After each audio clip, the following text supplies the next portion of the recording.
Chapter 1 Jungle Thorn. I think when I read that sweet story of old, when Jesus was here among men, how he called little children as lambs to his fold, I should like to have been with them then. Kandima, oh Kandima, chirped Mokit's shrill voice. Come with us to hunt mushrooms. A tousled head appeared in the door as a brown-faced boy of 7 years mounted the steep ladder with furnished entrance to the stilted hunt on the Borneo mountainside. Kadima had been struggling with some small strips of bamboo, trying, with a few directions from Mother, to turn the wriggling things into a basket. It was tedious work, and she was glad to leave. So at the sound of Mukit's voice, she sprang to her feet and snatched up a basket from the corner near the stove. Leaving Mother to pick the unfinished basket, she hurried down the ladder with her little friend. Really, truly, are there mushrooms? Questioned Kandima as she joined the group of 4 village children. Oh, yes, yes, cried Algea. Right up at the edge of the big woods on the hill, we found a whole basketful just now, and there's lots more. The children trooped up the hill to the edge of the jungle. Sure enough, the fat mushrooms were just poking their shiny, bulging tops through the soft, damp earth. The children ran here and there, shouting to one another and pointing out more and more of the big white mushrooms. The sun had been low in the heavens when they began their expedition, and because they knew that it would soon fade behind the green mountain and the early darkness would fall, they worked fast. Before long, each child had what he considered an ample supply of the tender mushrooms for the use of his family. Still, the sun hung like a ball of fire over the mountain across the valley. Let's make a monkey game, shouted Mokit. At once all the children leaped into the edge of the jungle and began swinging on the long creepers that hung from the great trees. If I had father's jungle knife, sang Mokit from his lofty perch, I could cut a path into the brush. It's too bad we can't get back to the big ironwood tree. Look at the vine hanging clear from the top. All the children looked. We can't swing on rattan vines, Kandima said as she swayed and tossed on a slender creeper.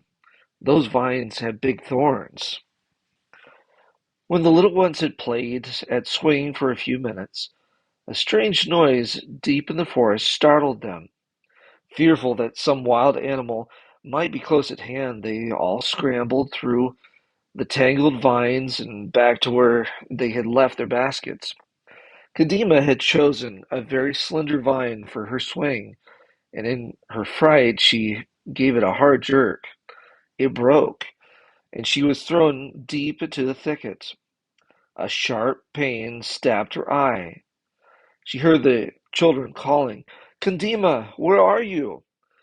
Heavy sobs shook her small body, but in terrible fear she kept struggling through the thicket vines in the direction of the friendly voices. I just bet a jiok stung her, volunteered Mulkit. Those white-looking ones sting like fire.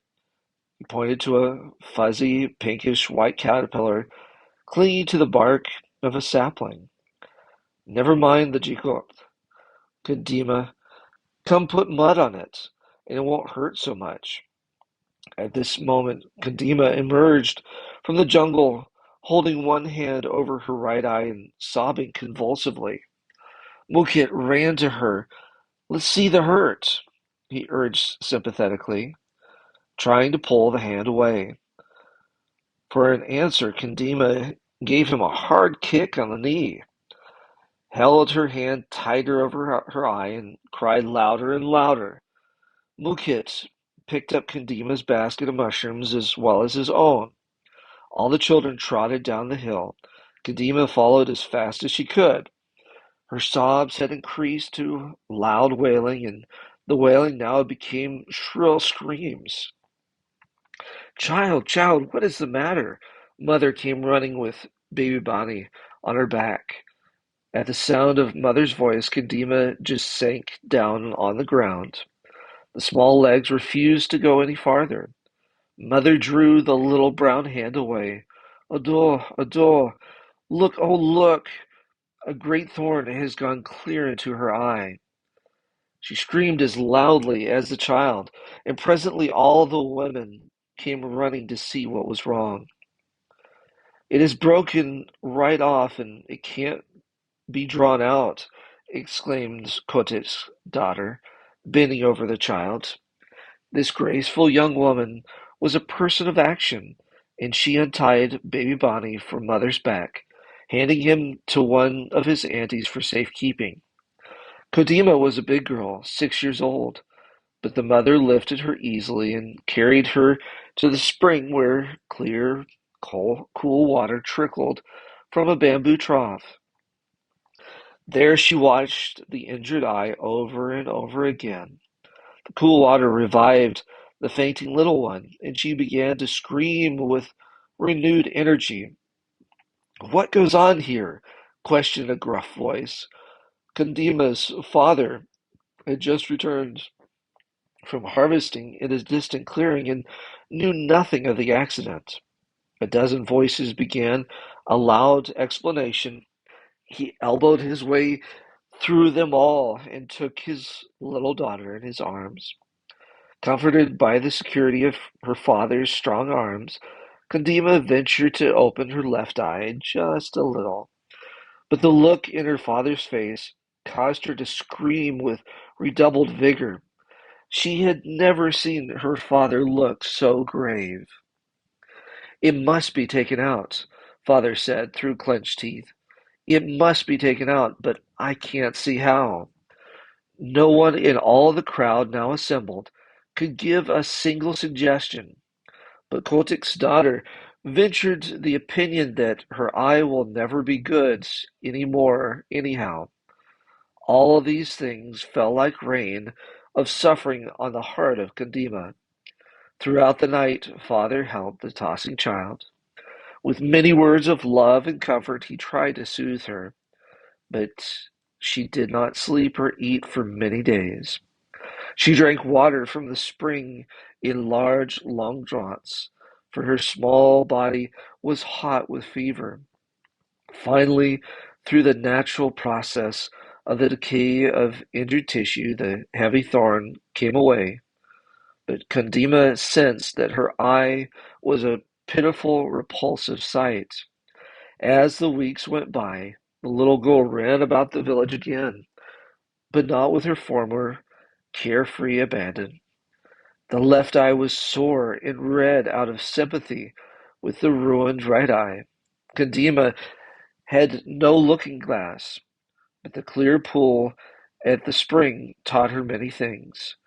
Chaya, called mother one day several weeks later, go to the teacher's house and ask him when the white tuna, meaning missionary, will come. Since Kadima's sad accident, Chaya had been sent on all the errands. Do they feel ashamed of me, I wonder? Thought little Kadima, as without any protest she watched Chaya go. My poor eye is worse to look at every day. She spoke with quivering lips. Nobody wants to look at me any more. Chaya must do all the interesting things. She must even go to inquiry about the Tuan. Saying this, she crawled into a dark corner by the clay stove. Chaya returned presently with the news that Tuan would be coming to Durian village that very evening. Come then, said mother, we will prepare rice cakes. We must have food to set before the Tuan, after his long journey up the mountain. The visits of the missionary were great occasions in the mountain village. He did not come often, but when he came, he always brought something good and interesting. Sometimes he brought bright pictures with children, what, which the children could fasten to the walls of their bamboo huts. Always he brought medicines for fever and stomach aches. He also brought instruments for pulling teeth. He was often busy for hours, taking the aching teeth from the mouths of the patient villagers.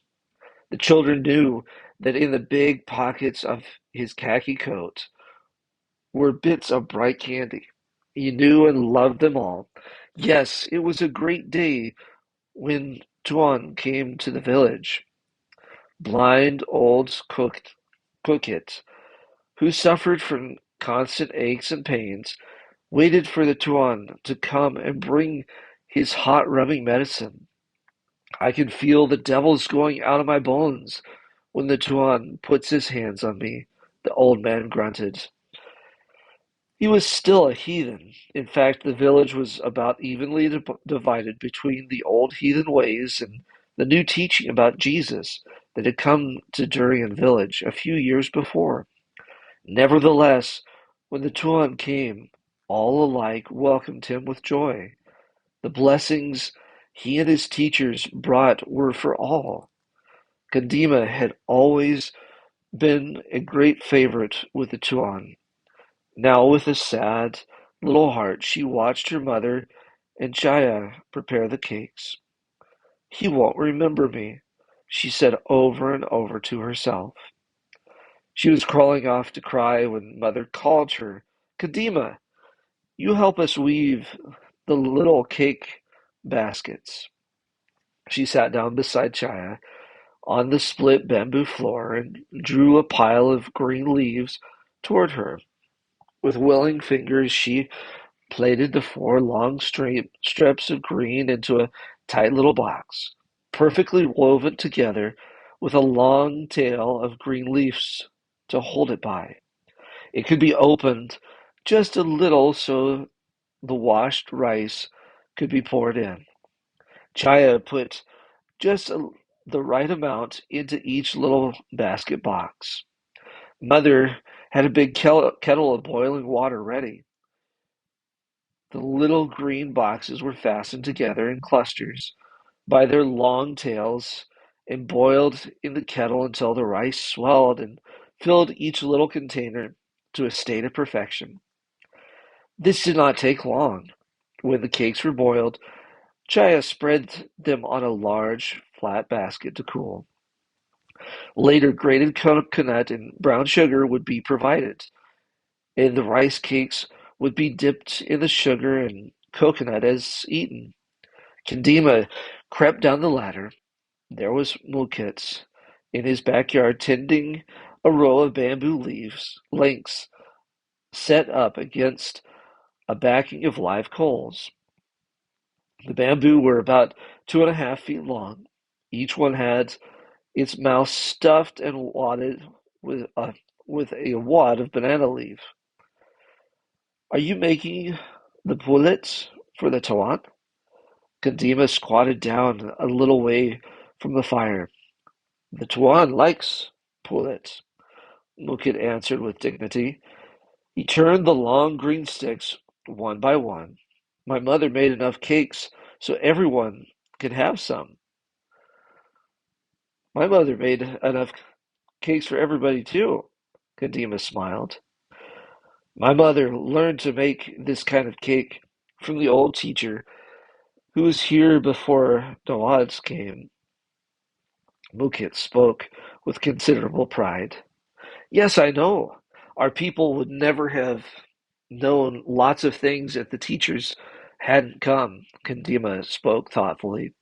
The Tuan will probably not get here until evening. I know he will be hungry. The pullet in the bamboo sticks boiled and bubbled. It smelled good. The sticky rice, called pullet, was boiled in coconut milk.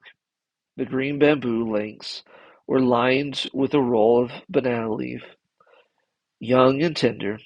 When the pullet had swelled and filled the stick to the top, the charred bamboo was broken away and a long green roll came out. This was cut in slices like bologna. Oh, I just love pullets, Kadima said as she still squatted watching Mulkit at his work. If you love it so much, why don't you help me? He looked hot and cross. Kadima jumped up and together the children moved the bamboos around until everyone was well charred. Mukit set them up on the porch in the shade to cool. The Tuan is going to bring me a knife. Mukit smiled with much satisfaction. Do you know why? Kadima couldn't imagine any reason why the Tuan would want to bring Mukit anything at all, so she said so. Well, Missy, he said as he straddled the porch rail, I carried all the water from the spring for him to wash his face the last time he was here. I carried all his tin cans away, too. Oh, yes, that wasn't so much. Kadima sniffed with scorn. The tin cans had lids, didn't they? That's one of them right there, in your kitchen. There's another hanging behind you. Mukit wilted a little. You wait and see, Kadima. The Tuan will bring my knife. She turned towards her own doorway. It was always a contest to see who could get the tin cans the Tuan used for food and medicine. They were usually for cooking utensils. They were useful for cooking utensils. It seemed unfair that Mukit should actually be paid for carrying them home when everyone in the village wanted them. Kadima played with baby Bonnie for a while. Then, as the sun began to sink over the western mountain, she slipped out of the house and stationed herself where she could watch the path leading down over the hill into the village. They come, shouted Mukit, who had established himself in a similar lookout station. Look, the Tuan has two barangans. Mukit began to run up the hill. He couldn't take his eyes off the hogas. They were large bark containers in which travelers in every village carried their belongings.